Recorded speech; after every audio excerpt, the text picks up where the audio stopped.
that's going to keep families safe. And that's a deterrence aspect that we're pretty excited about. All right. And I also, from seeing this, this is kind of the initial rollout. I believe it was 78 communities is what you said, and what the release was throughout the country. Obviously, Grand Forks is presently the only one in the state of North Dakota that will be involved. Is there possibility for this to expand to other metro areas in the state if it is deemed a success? I think there potentially is, maybe not necessarily under the Violence Against Women Act reauthorization, but our office is always looking to increase partnerships, have greater collaboration, designate additional special assistant United States attorneys to prosecute cases in federal court in these types of areas. And so we're very confident that our partners in Grand Forks are going to pursue this aggressively, put together successful prosecutions. And if that could be a model for the Department of Justice or others in the District of North Dakota, that's something that we'll build on from there.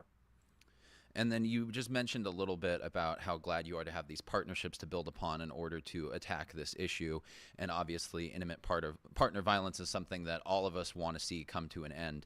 But if you could just personally expand on that a little bit and talk about what it means to you to have a hand in getting this ball rolling, and why it's so important for you to have these kinds of cases pursued so aggressively.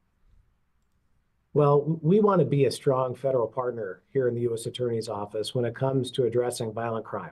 And that's across the board, whether it's our obligations in Indian country or when it comes to pursuing prosecutions under these federal statutes that prohibit individuals who have engaged in domestic violence from having firearms in their home. Those individuals are a threat to not just to the people that they're in relationships with or their family members, but also to law enforcement. And so when it comes to our office's role, we want to be there to support what's going on across the state and state's attorney's offices and amongst police departments across North Dakota, and really target these dangerous individuals for federal prosecution, where sometimes the sentences are longer. All right. Well, I feel like we hit a lot of the main points here and highlighted a good deal of what is going on specifically with this issue. But is there anything that I didn't ask you about that you would like to throw out there while you have the chance? I think it's pretty well covered. I really appreciate you bringing attention to this important issue. All right.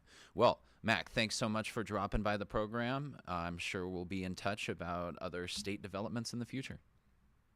That sounds great. Thank you for having me. All right, and that's going to conclude this conversation here on the Valley News Now digital desk. Stick around for all of our programming coming up later. The 4 o'clock news broadcast is just around the corner.